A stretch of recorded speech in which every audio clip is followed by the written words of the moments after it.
পরিতোষ ব্যাপারী, বরিশাল, বাংলাদেশ থেকে, বরিশাল কুয়াকাটা থেকে। মহারাজ, আমার প্রশ্ন, সকালবেলা হাঁটতে গিয়ে কোনো বাড়ি থেকে না বলে চুরি করে ফুল তুলে এনে সেই ফুল দিয়ে কি ভগবানের পূজা করা যাবে? দারুণ প্রশ্ন তো।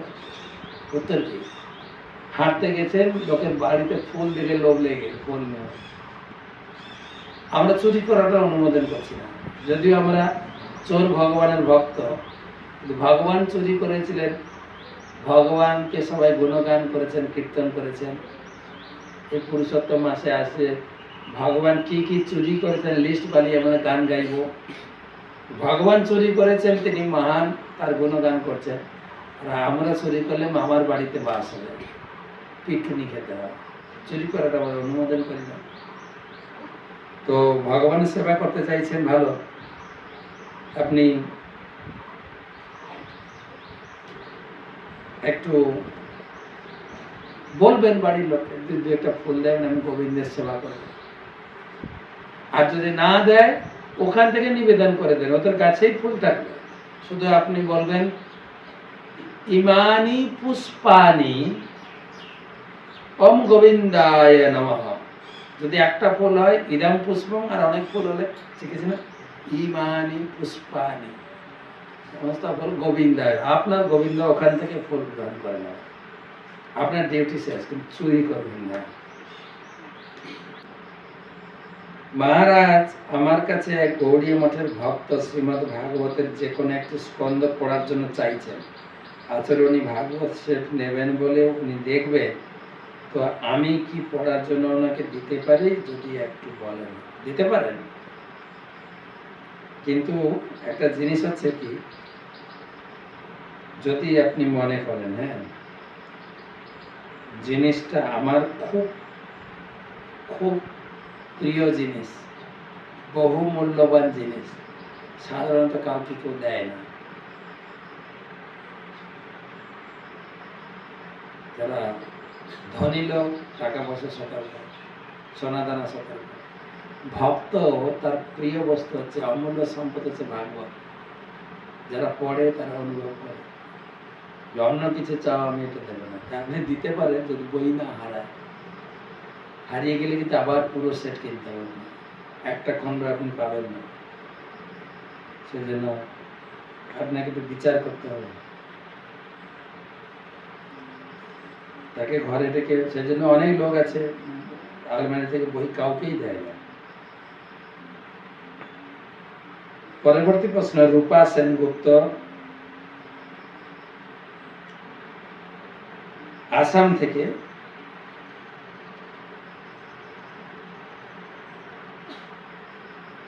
মহারাজ, আমার একটা প্রশ্ন, যারা মারা যায় তাদের পিণ্ডদান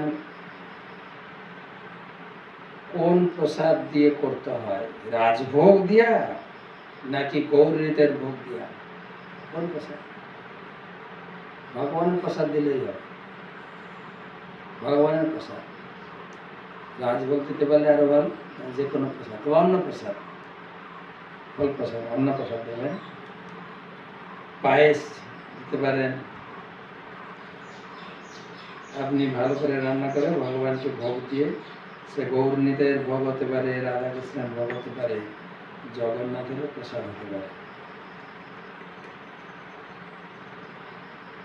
নয়নকান্তি প্রশ্ন করেছেন কক্সবাজার, বাংলাদেশ থেকে। মহারাজ, গীতায় যে সন্ন্যাস যোগ কথাটি বলা হয়েছে, এটার মানেটা কি? সন্ন্যাস মানে ত্যাগ। ঘরে থাকবেন, কিন্তু ঘরের কোনো কিছু বিষয় সম্পত্তির প্রতি আসক্ত হবেন না, কিন্তু তাহলে প্রচুর কষ্ট পেতে হবে মৃত্যুর সময়। যদি মনে করেন না সবই ভগবানের সম্পদ, আমাকে দিয়েছেন, আমি যতটুকু ভোগ করতে পারি আমার ছেলে মেয়েদের দিয়ে যাব, তাহলে অত কষ্ট হবে না। ভগবানের জিনিস আমি যতদিন ছিলাম উপভোগ করেছি। যদি বলে আমার, যেরকম ধরুন আপনার মোবাইল হারিয়ে গেছেন, খুব স্বাদের মোবাইল, অপ্পো, কষ্ট হবে কিনা? যদি আইফোন হারিয়ে যায় আরো কষ্ট হবে। যদি শুনলেন আপনার ল্যাপটপ হারিয়ে গেছে আরো কষ্ট হবে। ঘর দখল হয়ে গেছে কষ্ট হবে।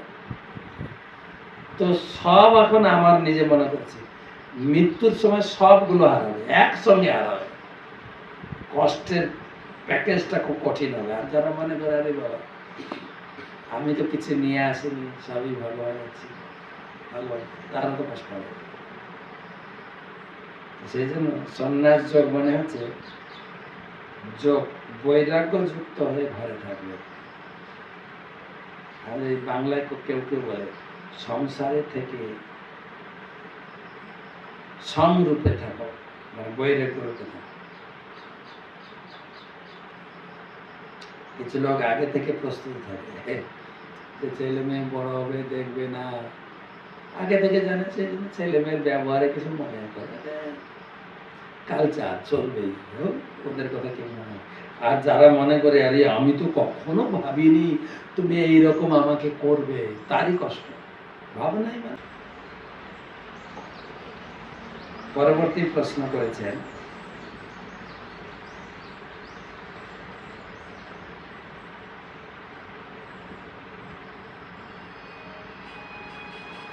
মনোজ সাহা কলকাতা থেকে। ভক্তিপূর্ণ প্রণাম মহারাজ জি, নিত্য পূজার জন্য ঘরে যে তুলসী বেঁধে থাকে তার মঞ্জরি তুলে কি ভগবানকে নিবেদন করা যায়? হ্যাঁ, মঞ্জরি তুলে, কচি মঞ্জরি, মঞ্জরি যেন পাকা পর্যন্ত না থাকে, কচি মঞ্জরি আস্তে করে ভেঙে ভগবানের চরণে ভালো করে ধুয়ে ভগবানের ভোগে দেবেন।